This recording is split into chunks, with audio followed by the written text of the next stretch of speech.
we are thrilled to be here. We're thrilled to be having this discussion because it's really, really important that we start talking about the funding. I just want to say a quick hello and give you a little bit of background why we're here.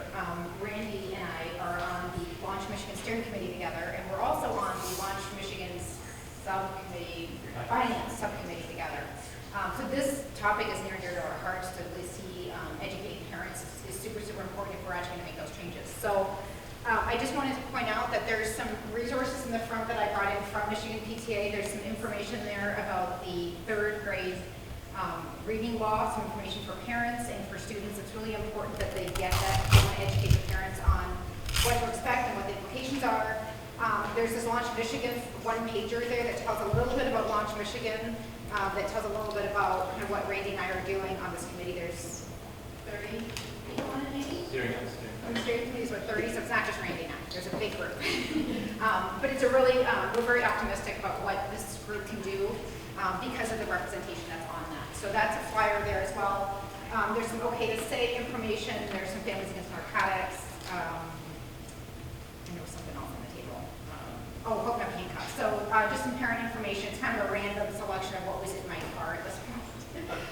But I wanted to make sure that if there's any information that you'd like more of, please let us know. We have plenty of resources for parents on just about any topic regarding advocacy or education that we'd be more than happy to provide for you. And then let's get to tonight's topic. Okay, thank you so much. And with that, I'm just going to bring Dr. Hedgehog. Thank you very much. You can tell us about your involvement and with the SFRC. First of all, I want to introduce Randy Leva to you because Randy is a friend of mine, currently superintendent of the Wayne RESA, which I think of as the Oakland Intermediate School District of Wayne County, Regional Education Service Agency. Formerly the superintendent of Livonia, spent a long time in Livonia and came up through the business of finance pathway.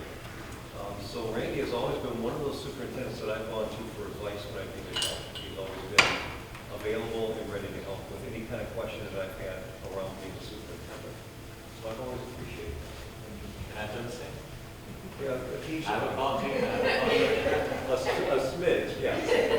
So the School Finance Research Collaborative is one of those activities that Randy and I have been involved in now for 2 or 3 years. It was a kernel of an idea that started with the Tri-County Alliance and some other groups 3.5 or 4 years ago. If you remember, Governor Snyder at one point commissioned a school adequacy study that was done and really only did part of the job. So with the work, the help of Randy and some foundations in the state of Michigan and some leadership through TCA, we were able to put together a group that would fund a full adequacy study. And that adequacy study results became a school finance research reform, something that we're all trying to live into right now in the governor's budget. So, thank you. Oh. I think you should come sit at our table. Are we ready? I'll move on right here. I definitely will come and be close with you. And I don't need a microphone. I was speaking actually to a group on Monday night in Grosse Pointe in a huge auditorium.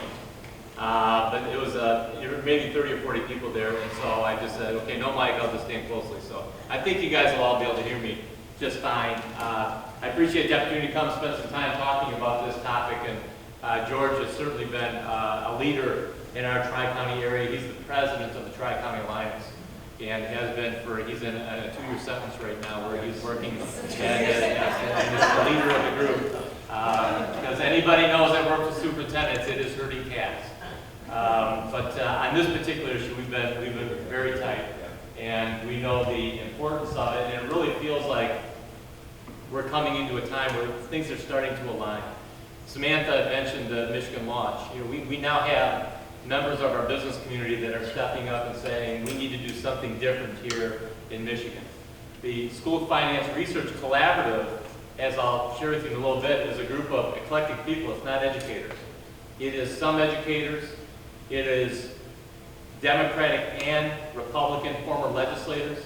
It is business people. It's people from higher ed that have come together. But they have one basic thing that they agree upon, and that is the school's funding system in Michigan is broken now.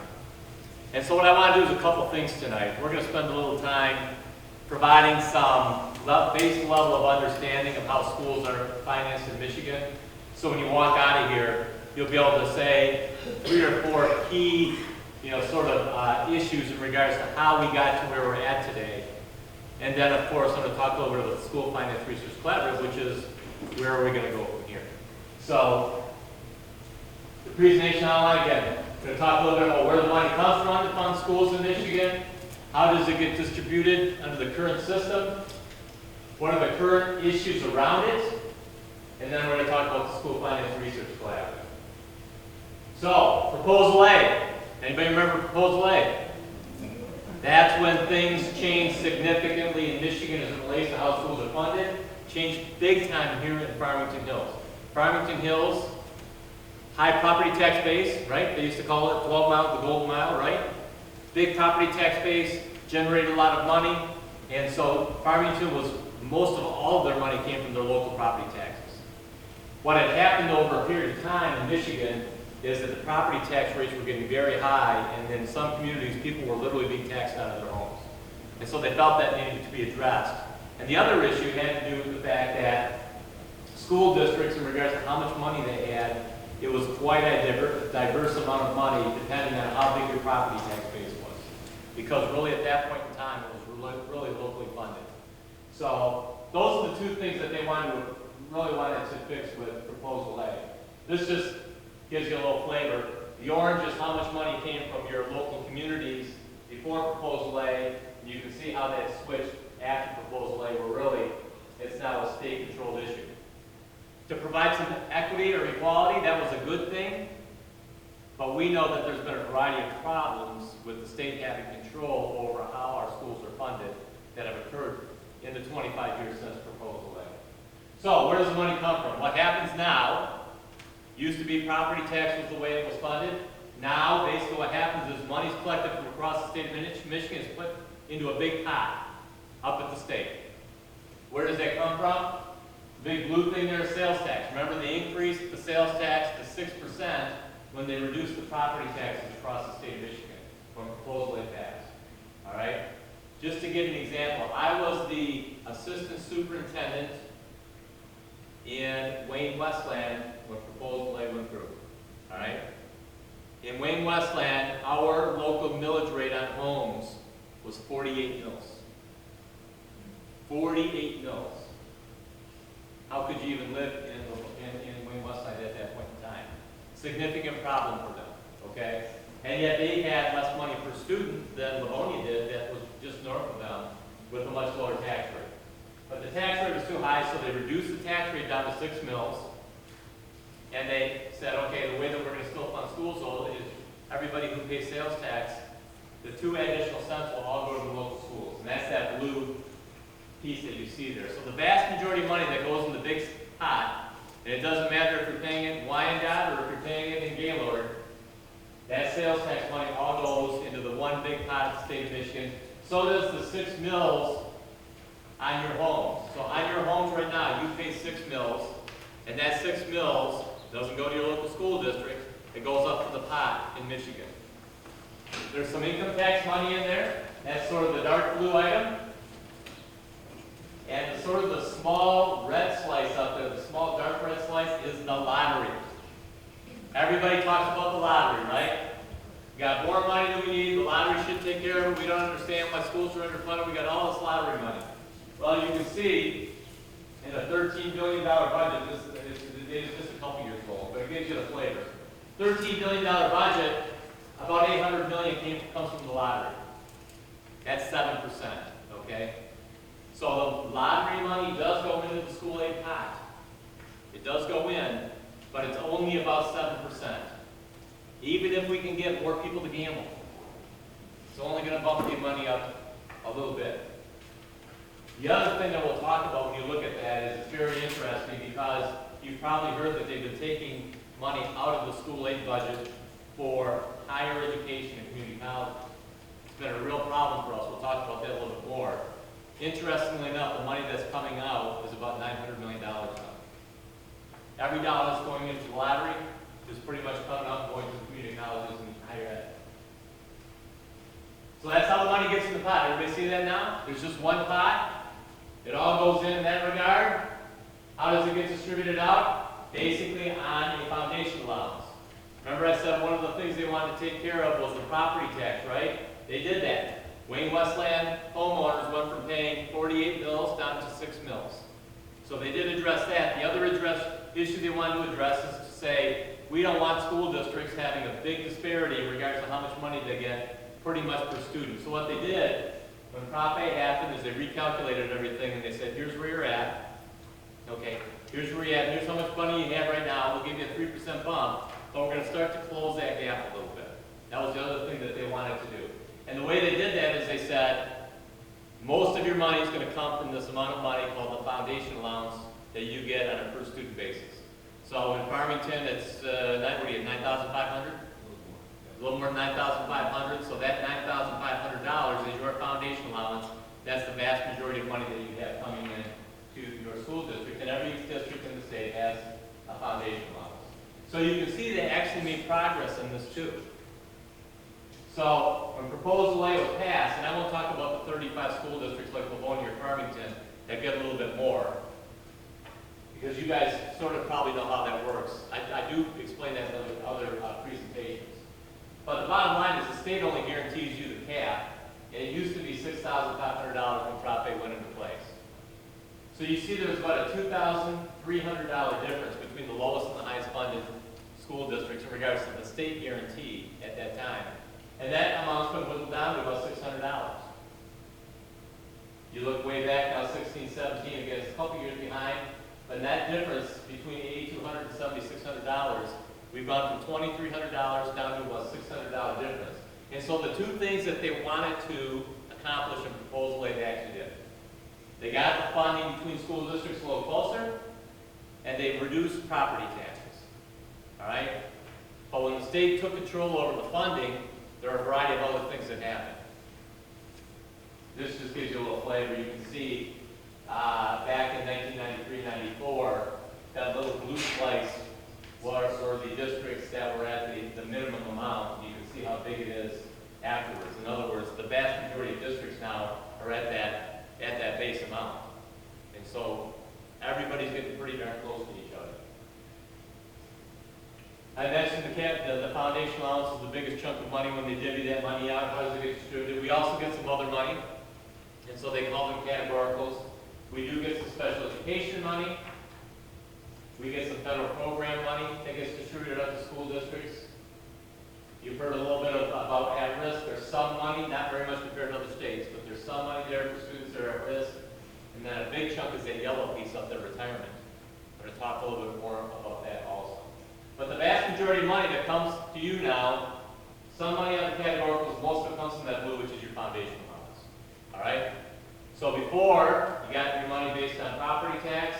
It was all over the place. Now they've got this amount of money per student, and they've really gotten a lot closer in the way that they distribute the money to school districts across the state. So what's happened in the last 25 years? That would cause people to come together from across the state of Michigan, from every different stakeholder organization and say, the system's broken, what's happened? Well, there's a variety of things. First of all, Michigan's dropped in school funding compared to other states in the U.S., and I'll show you specifically what that looks like in a second. Enrollment decline, the killer of local school districts. It's an issue here in Farmington. When I was in Livonia, we lost 300 students. We were losing about 300 students a year, not because we were doing a poor job, but because there were fewer babies being born. We literally would predict our kindergarten class based on the live births that we would look at 5 years earlier. And guess what? There are fewer babies being born. It was that simple, which meant when our graduating class was graduating, 1,400 kids graduating, but we only had 1,000 kindergartners coming in. That's enrollment decline across the state of Michigan, and I'll show you some figures as it relates to that. It's a killer for local school districts. I used to say in Livonia, if we lost one kid in every building, we'd lose $250,000, and we couldn't cut any costs. If I, at Stevenson High School, instead of having 2,000 kids, have 1,999 kids, what can I cut? Can't turn off the lights, still have to have a principal, still running athletic programs. Nothing can be cut, yet I lost money. If I lost 300 kids a year, that's $2.4 million. We had 800 classrooms in Livonia. So that's less than 1 kid per classroom that we were losing. How do you keep up with that? That has been a significant problem for school districts across the state. And it is the same story in the vast majority of districts across the state of Michigan. Retirement costs have taken up a larger portion of school revenues, and I'll show you some facts behind that, but that's another piece that's been a real challenge for local school districts. Special education funding. We're about $800 million short across the state of Michigan in regards to required mandated programs and the money that we have coming in from both the state and the federal government to pay for those required programs. So we can't reduce programs for a student that has an IEP. That IEP says they're going to get X service, and they will get that X service, which is the way it should be, right? But if those costs go up, the school district will pay for that. They can have control over their other costs, which means some of those other costs have to come down. It's been a real challenge for local school districts. I mentioned about the school aid being diverted to higher education.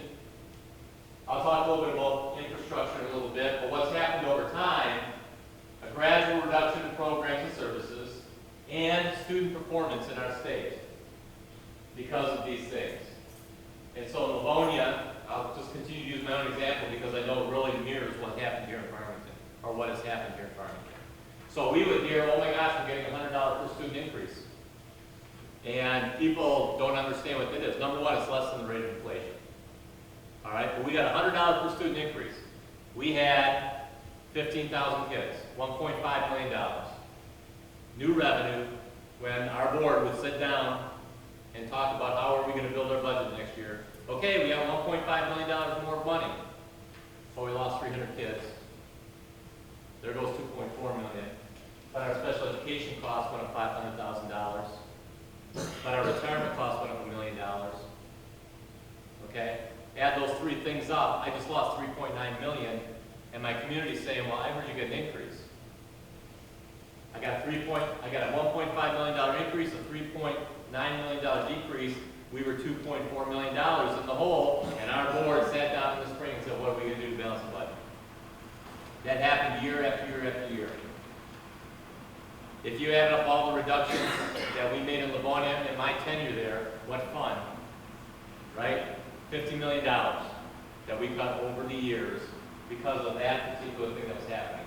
That's what's happened, that's the pinch that everybody has felt over the last 20 years in Michigan because of these pieces. And what's happened to our student achievement over that same period of time? It's gone down. So, just a couple of facts to sort of back that up. So, if you look at funding on a per student basis based on inflation, what you see is in the blue line is really just showing that we've gone from $12,300 in 01 down to about $11,000 adjusted for inflation. Our actual real dollars coming to local school districts has gone down over that period of time. And here's the big numbers. Since 2000, in Michigan, we've decreased our funding about $660 per student. And the rest of the country, on average, has increased their funding about $4,400 per student. We've lost $2,000 per kid since 2000. That's why those budgets have gotten so tight. I explained the declining enrollment piece and the difficulty of managing that, so that's a significant issue. And here's what's happened statewide. 1994, about 15,900 kids. We were always in Livonia about 1% of the statewide enrollment. In 94, 95, we were about 15,000 kids. The state was 1.5 million. If you look up there, 1.7 million in 2001, we were about 17,000, 18,000 kids. Down to 14,000 in 16, 17, a little bit lower now. We were about 14,000 kids. There's nothing different that's happening in Farmington or in Livonia that's happening anywhere across the state of Michigan. Fewer births across the state, declining enrollment. Certainly the economy had played a part in regards to the enrollment decline, but really it was just the normal demographics of our state. And so school districts across the state of Michigan were going through the same things that we were going through in regards to managing their declining enrollment. This just paints a picture of school districts that had the largest and the smallest declines and increases. see here are urban communities that really took it on the chin. Okay? Our urban communities really took it on the chin because they had an added issue, and that was charter schools. And so when they took the cap off of charter schools, the charter schools grew, but the number of kids didn't. And so just think about it from a policy standpoint just for a second. If you want to say that your policy is that you want to have more options for parents and kids and you want to have more schools, that's a policy decision, but you have to put the money behind it. You have to put the money behind it if you want to create more schools. We're losing kids in the state of Michigan, we're building more schools, or we're creating more schools. What happened? They got spread out, and they really hit the urban school districts significantly hard. So the description of what happened in Livonia was exacerbated if you were looking at Detroit or Clinton or Pontiac. Theirs went down even faster. Detroit had emergency managers in place for 10 years. 10 years they had a guy who was in charge who could do anything they wanted. I can cut salaries, I can contract out services, I don't have to get a vote from a board, I can do whatever I want, I'm the boss, right? They could not balance their budget. Why not? Their loan was going down too fast. They couldn't keep up. They couldn't cut their costs as fast as their dollars went behind.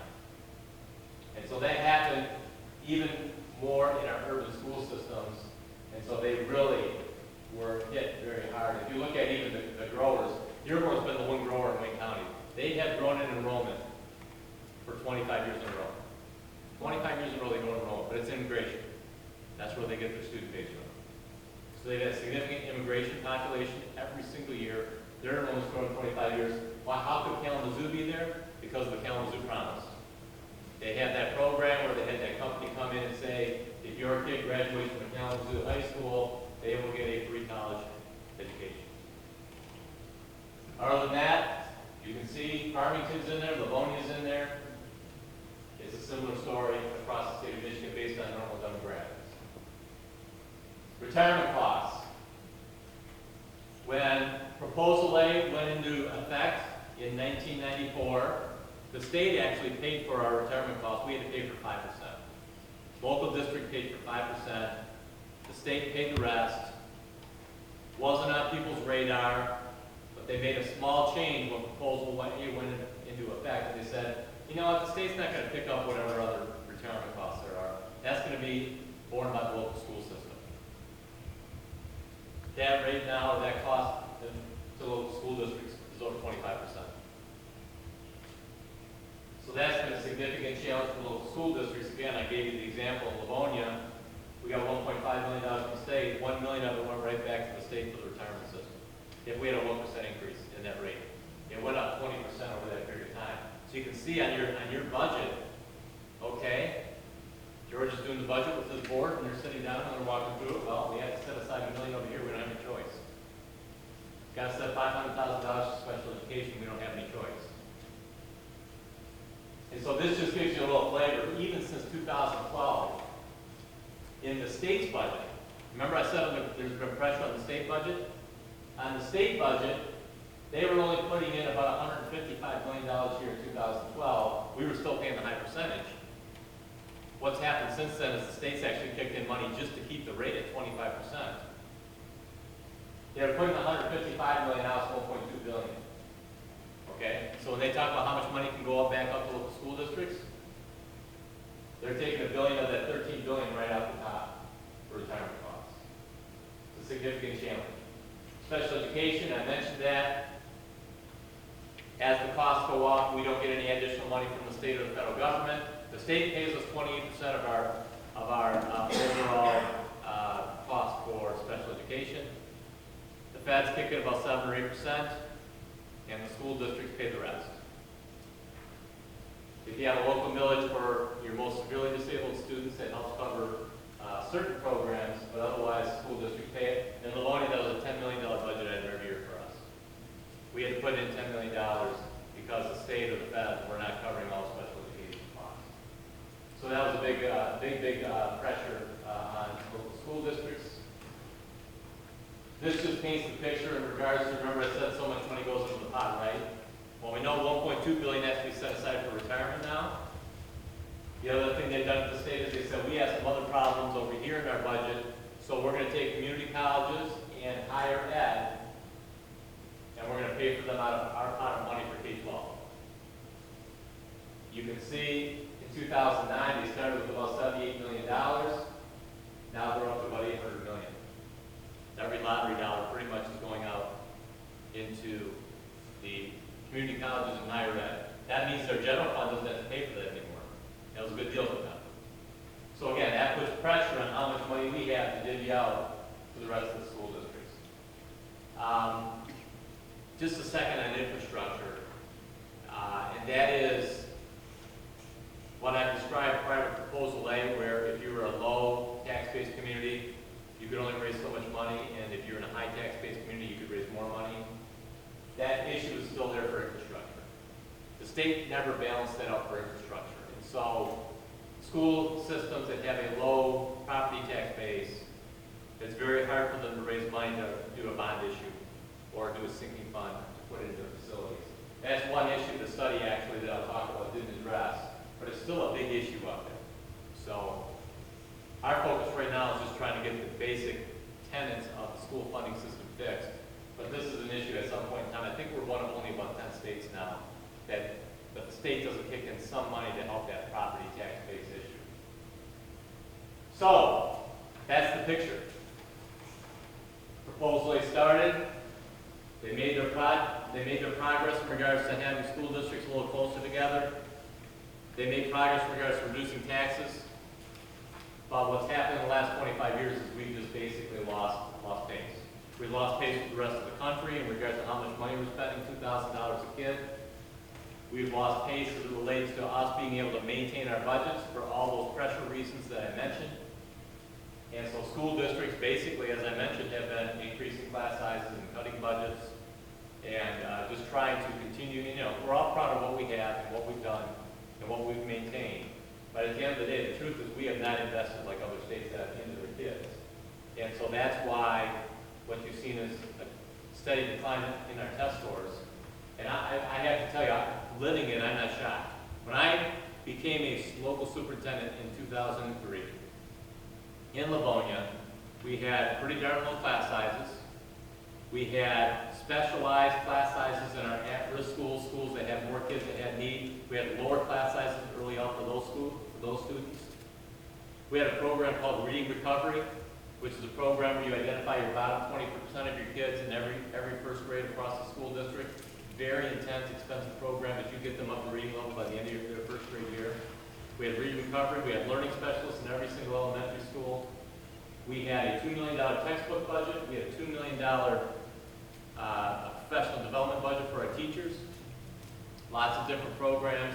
Very proud of that. When I left in 2015, we were still very proud of our school district and the programs that maintained. Class sizes were higher. No more differentiated class sizes for our at-risk schools. No more reading recovery program. Learning specialists cut in half. Our $2 million textbook budget was down to $500,000, and our $2 million professional development budget was zero. We used whatever federal money we had coming in to do professional development money, cut it all.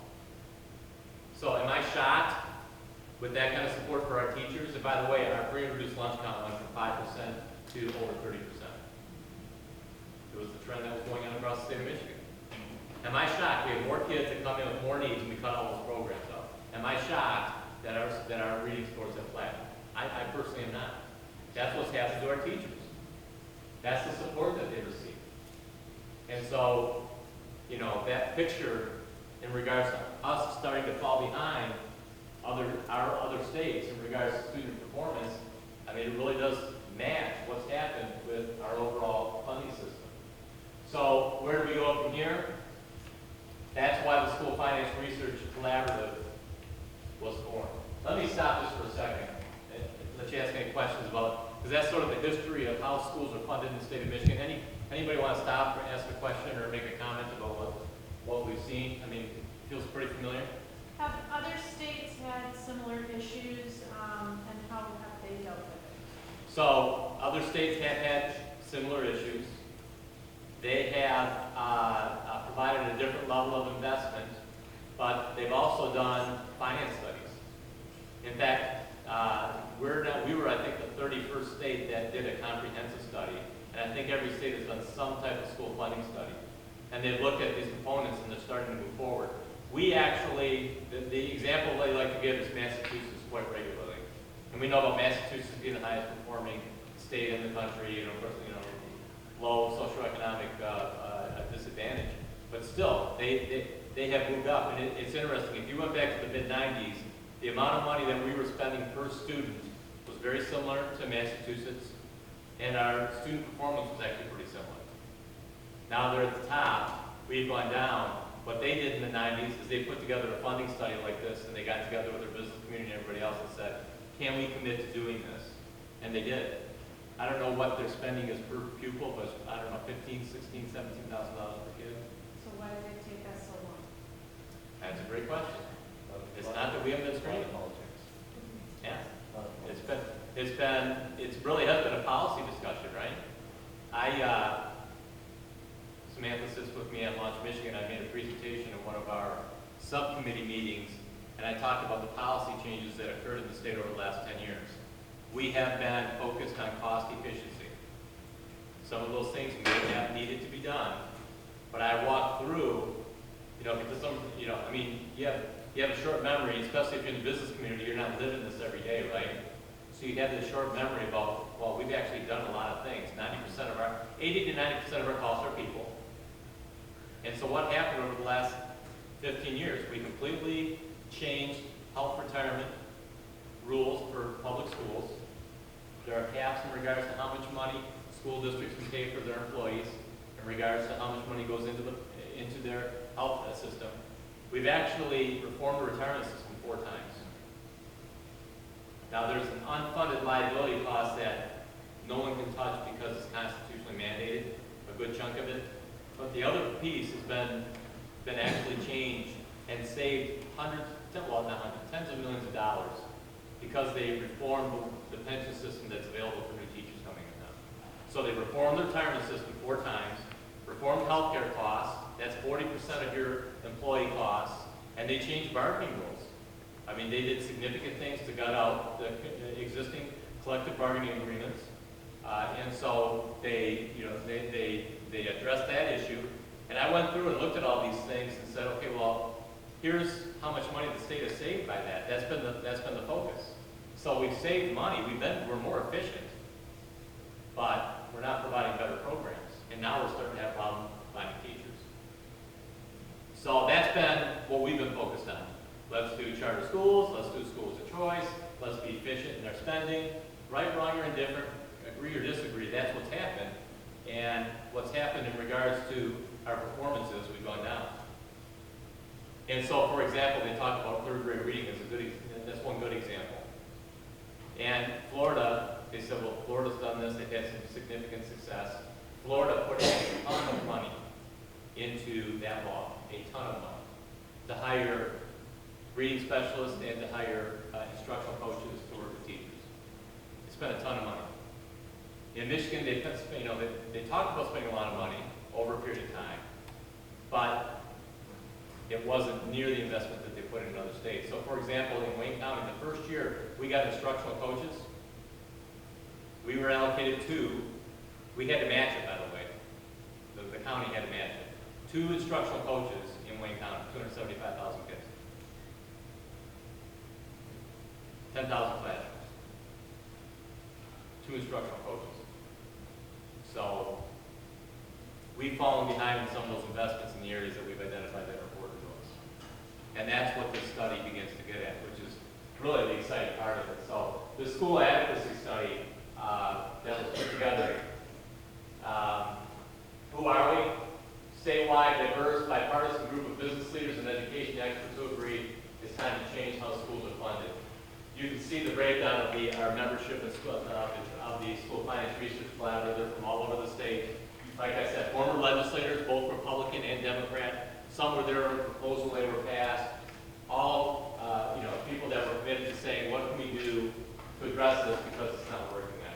So what we did is we went out, we did a study, and we hired 2 of the top firms in the country to basically have them look at what does it cost if if we want every child, the goal was, if every kid is going to meet the proficiency standards that we've identified here in our state, what would it cost to make sure that would happen?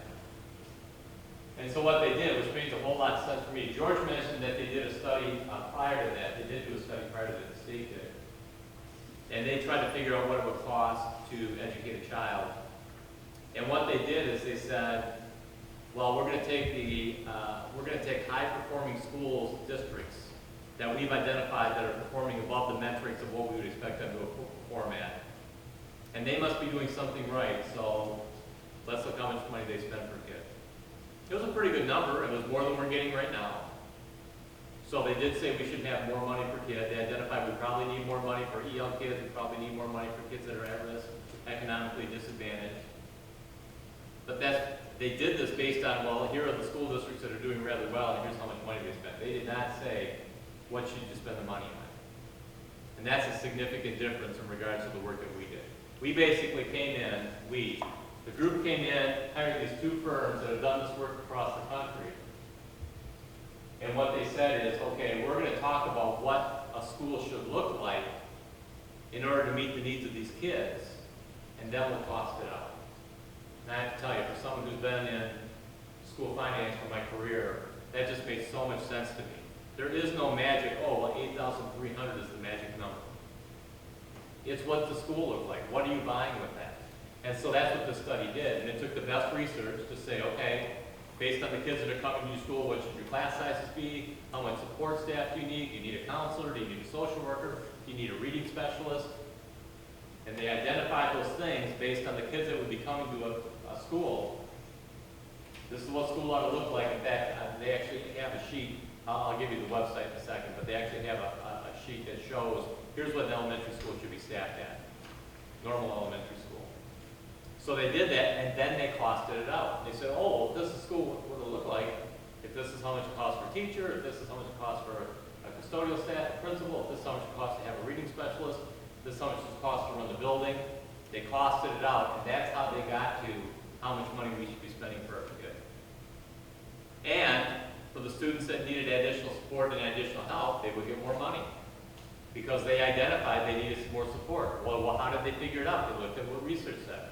And they said, okay, well, they need tutors. They need maybe a longer school year. Maybe they need an additional reading consultant at that building to work with more kids. So they identified that stuff based on research, two different methods. They did it based on evidence-based research. The other thing they did is they said, we're going to talk to 300 educators across the state of Michigan, and we're going to ask them, what should school look like if you want your kids in your class to make sure that they're meeting the standards? So they asked professionals, and they compared the data. And they said, okay, here's what people doing the work are saying here in Michigan. Here's what the research says. Based on that, this is how much money it costs. Not because it's a magic number, but because here's how you ought to be staffing your schools. The report's about 350 pages, and it outlines in great detail what that looks like. Down to professional development for teachers that says, here's how much release time they should have, right? If you have release time for teachers, you have to have a teacher teaching the kids and some type of elective or something, right? Here's how much release time they should have. Here's how they ought to be working together. Here's the process for instructional coaches and how that fits into best practice. They had it outlined down to the detail in regards to what good school looks like, how do you get a good teacher, highly qualified, and best trained to be in front of a kid to make sure that they're going to be as successful as possible. That's how they built that model. Talk about the successful school district approach and how they did that. Here are the different areas that they looked at when they brought in those 300 educators. They also looked at school districts of varying size, makes sense, right? With George and myself together next to a lot of, we would run vocational programs in consortium with Wayne Westland. You guys run them here on a countywide basis. You can do that when you have a dense population. When you get a little further up where it's rural, that's harder to do, so they recognize you might have some additional costs with that. EL learners, at-risk kids, career tech. They look at all the areas, including charter schools.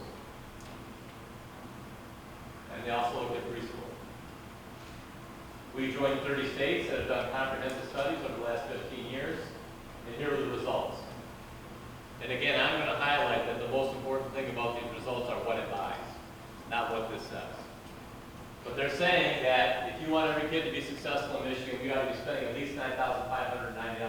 student. I want to highlight something with that. They're saying with that $9,590 per student, you only have to buy 5% of retirement. Remember those good old days when we only buy 5% of retirement? So you probably have to add in almost another $2,000 more to that number, because they're recognizing that retirement costs should be set aside and paid for somewhere separate, because it's not equal between school systems. What do I mean by that? Charter schools don't pay into the retirement system, public schools do. And so when you get $1 a month per student, if you're really talking about what school looks like and what it buys, you have to take that into consideration. The other thing they take into consideration is transportation. They said that ought to be paid for separately. So if you could think in Farmington's budget alone, if you could take out retirement and take out transportation out of your budget, you'd have a lot more money for programs. So on top of that, for every at-risk kid that you have, you get 35% additional. That means those kids are actually going to get $13,000 per kid. EL kids can be anywhere from $13,000 to $17,000. Special education students going to be somewhere between $17,000 and $21,000, which makes sense to us. CTE, they say provides extra 10%, so they'd be about $10,000, a little over $10,000, because we recognize that CTE programs are more expensive. Preschool, almost $14,000 a kid. How could that be? Well, it's because they say you should have a certified teacher in every classroom. They ought to be the same pay scale as every other teacher that you have. That's what they said. So when you think about preschool, class sizes are very small. There's usually another adult in the room. It's pretty expensive. But they said you should do it, by the way, you should do it at age 3 and age 4. Universal preschool.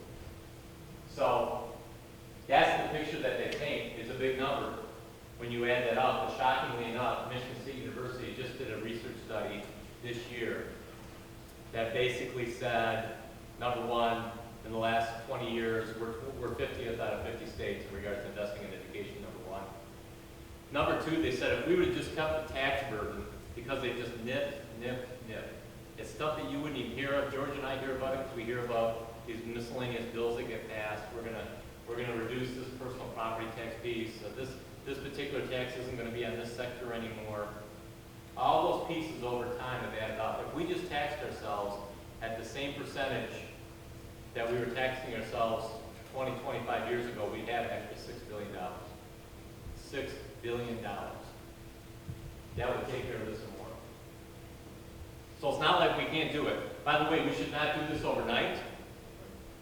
This should be done over a long period of time. If we told school districts they got this money next year, very honestly, we couldn't spend it because there aren't enough qualified staff out there to fill all the positions. So we would actually, it would be a mess. We have to phase this in over time, very thoughtfully, over a period of years. That's what they did in Massachusetts. 7 to 10 years it took them to go to where they sort of capped out where they wanted to be. So this is a long-term plan. We call it a journey, not an event. But this is what we want to shoot for. And you could imagine a class of students that are coming to a school district and us looking at that completely different. If you had a class of 20 students that were pretty much students that did not have, they weren't behind in the reading levels, they weren't an EL learner, they weren't a student with disabilities. If they're coming in, if you had 20 of those students, you get $9,590. If you had 3 at-risk kids, you get $13,000 for those 3 kids. You get 2 special ed kids, maybe you get $17,000. You can see how that works.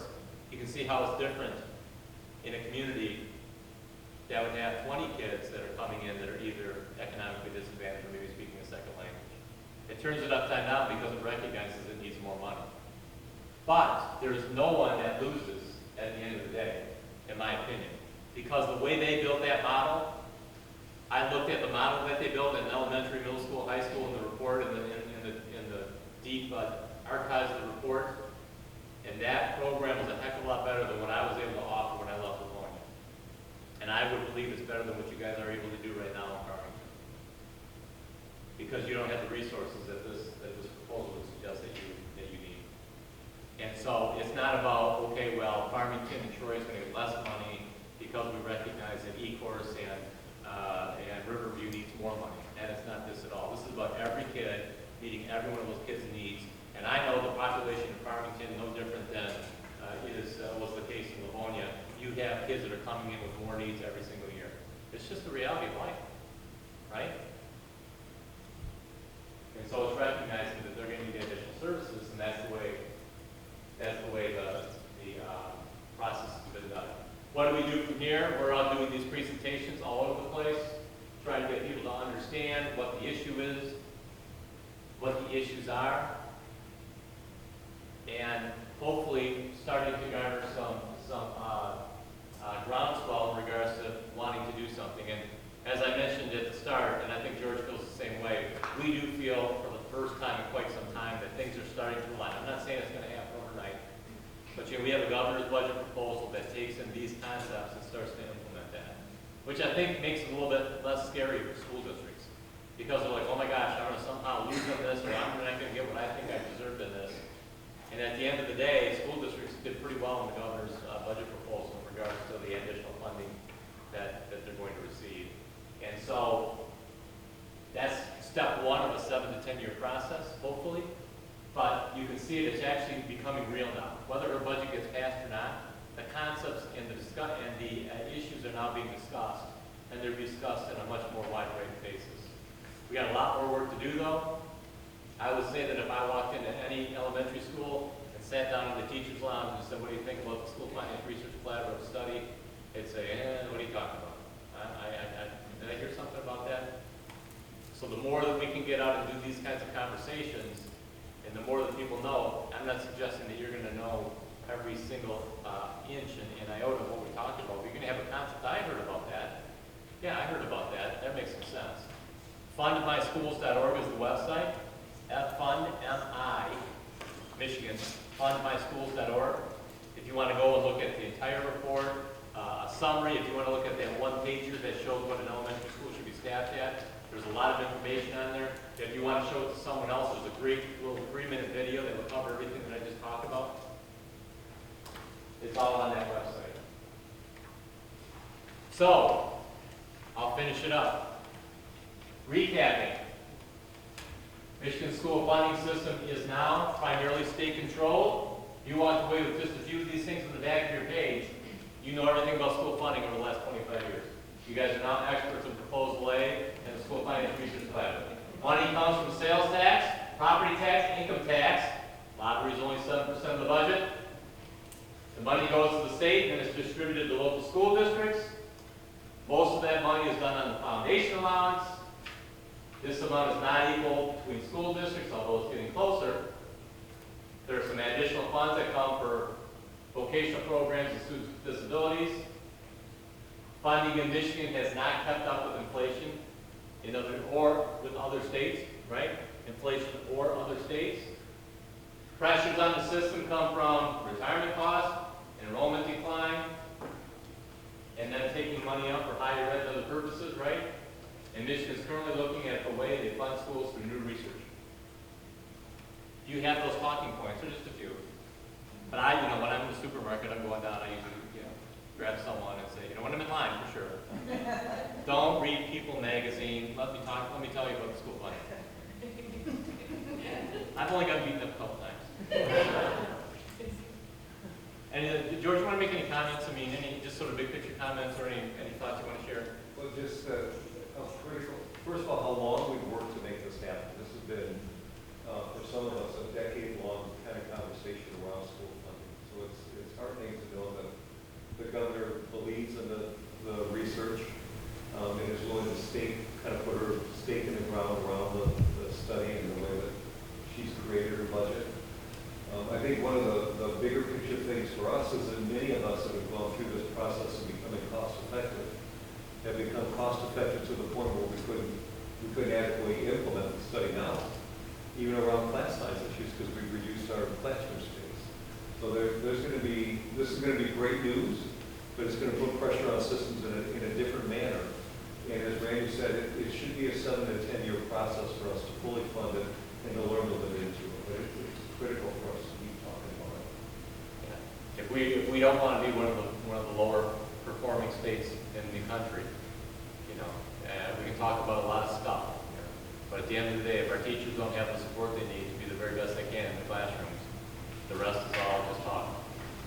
So we have to get back focused on that. And hopefully you guys now have some talking points so you can walk out and you can say, oh, well, did you know, well, we've really fallen behind other states in regards to how much money is going into schools. We're the worst in the country over the last 50 years. You can talk about, oh, I heard they're taking money out of our budget for higher ed. You know, you can say, oh my gosh, your retirement's a real challenge for local school districts. As a business person, I mean, there's been some revelations. One of our business colleagues says, you know, we just if we did nothing else but start and took that retirement cost and set it over here and found another funding source for that piece over here and dealt with that, look at how that would help local school districts. I mean, the lights are starting to go on. So. Well, in our reality, similar to Livonia's, is that we have not made back the dollars that we lost in the governor's center's action. So our foundation grant is still lower today than it was a decade ago.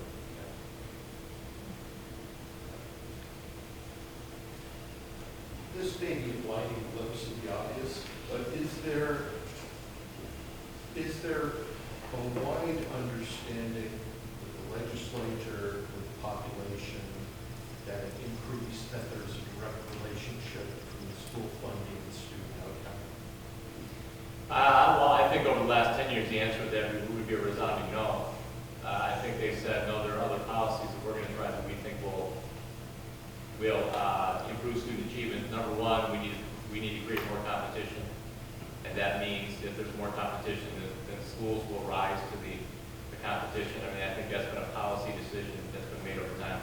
We need to reallocate our resources. It's not that we don't have enough money, but we're not spending them right. That's where the healthcare reform, the retirement reform, and those components came into place.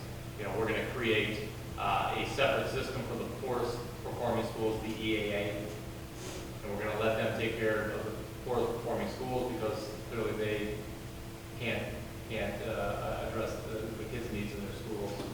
So there have been, I think, a lot of policy decisions that have been made and implemented over the last 10 years.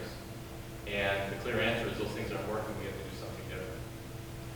And so, I was just going to say, I'd add to that. I think that the policymakers over the last decade have believed that shading public educators and public education and drawing these real hard lines around accountability and just saying you will meet the standard without the support has been their objective. It strikes me that really that's the place to start, is to say, you know, because parents at the end of the day are interested in the student outcome piece, and people are always going to complain about how much they pay in taxes.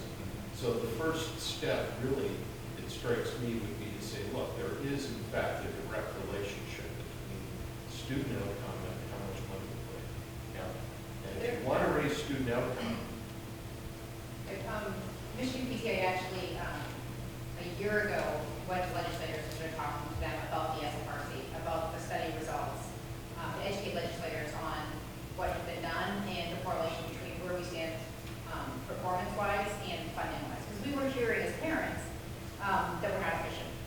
You know, Ray knows it's like nails on chalkboard when somebody tells me that schools are inefficient because they use our kids in its education. But we started a year ago when the SFRC first came out last January, I think it was. Was it last January? Yeah. We went in March of that year, and parents went and all spoke with their legislators about the situation to level set and asked them all to familiarize themselves with the study. And then this past March, late March, right? Yeah, 21st. Yeah. You remember specific? Yes, we went back and we talked about, Dr. Leviat, she presented to us from PTAs across the state on this, as well as the SFRC, as well as the MSU study that Professor Arson had put together that supports all of this information to continue educating our legislators. So part of this, I call it the roadshow, but part of this is really getting out to educate parents and to educate our legislators that, you know, we've got to educate a lot of people on the true facts of what's happening and everything that you both had just mentioned of what's happened in the last 10 years regarding the teaching profession and it's these, you know, the quick blame, here's your target, make it happen. It's not working, and it's not the way we're going to be successful. And we do see people being receptive, both legislators and businesses. Businesses have a personal interest in this. They need to see employees in the future. They need to see us, our students, want to stay in the state, both for additional education, but then to come back for jobs. And we've got to be able to produce those employees in the future. So the more education that we can do, and the more Randy jokes about the grocery store, but I'm sure Randy and I have both been the dinner party where we've been shunned to the corner for talking about this too much. At least I have a number of times. But we've got to use every opportunity that we truly have to talk to our neighbors and our friends and our business associates so that people understand what's really happening and they don't just keep the talking points from 10 years ago continuing. Because that's kind of what's happening right now is people are using old talking points and they're no longer valid. And it's a constant education process because every 2 years you're getting a new house. And they have significant influence over the policy and the way dollars are spent. And there's not a lot of institutional knowledge left in Lansing around some of these big policy issues. There are a lot of new educators. But it just strikes me that really the most obvious point is that there is a direct relationship. Yes. I mean, and if people don't understand that, and all of this other stuff is just going to be hard to sell. Yeah. The other question I have for you is, Yeah, the arson research from Michigan State does a really nice job. so of my laying out. suggestion would be that that's kind of a place to start Yeah. in this discussion. The other question I had is there, do we know how large K-12 education in the state of Michigan is if it were an industry? You mean compared to General Motors or? Yeah. Well, And 13 it's million is a like, big company. $13 million company. Yeah. Yeah, how many employees? But employee-wise, it would What be is- very, very. Like if we were to look at K-12 education as a business, Yeah. as an industry, how big of an industry is that in the state of Michigan? Yeah, we would How many certainly be one of the people do we largest. employ? How much do we, not only how much do we pay in taxes, or how much is funded through that, but how much taxes are generated through the salaries that we're giving to our employees? And how big is that, and what is its economic impact? Because I'm sure there are going to be legislators who are only going to look at it from an economic standpoint, and they need to see it in that context. Right. Yeah, it is part of the overall economy. I mean, if the public sector is going down in regards to job market, it impacts We're everything. the second largest employer in Farmington. In Farmington Hills, Yeah. and if you follow Cranes, when Cranes publishes their largest employers by county, you'll find 3 or 4 school districts in each of the metropolitan areas. And so if we were to look at school districts in rural areas, it's probably the largest employer. Yeah. Yeah, not just the largest I would employer. think, Yeah. I would think that state representatives in those areas would be interested to know that. Just a thought from And a it's, business I person. mean, the school's the hub of the community. I mean, if there are great things that happen in the community, they're celebrated in schools. If there's a tragedy in the community, there are people lift each other up in schools. I mean, there's a huge social component in regards to who we are and how we live our lives. But, the value, the quality of our lives are based on these entities that, do a whole lot more than just educate kids.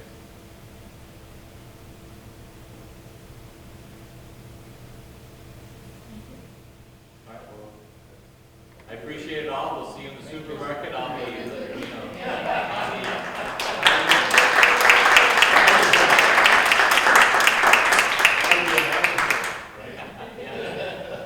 Thank you very much. It's great to see everybody. Before you go, Kelly Carpenter-Crawford has a couple of quick announcements, if you don't mind. Yeah, I was just going to share, a lot of you we were together on Monday night, and so you were extended the invitation from Representative Greg personally, but I have confirmed myself with her staff, Lydia Miller, that I'll be at the town hall tomorrow night at our Farmington Community Library, so if you weren't yet aware, Governor Gretchen Whitmer is going to bring the conversation, so if you wanted to take some of these talking points and engage with her. They did request an RSVP by today, but I think there's just a few in the room that might not have known that was going on, so if you still wanted to join, I'm sure you would be welcome. At the auditorium space. Yeah, so the auditorium space at the 12-mile branch of the library, 4 o'clock.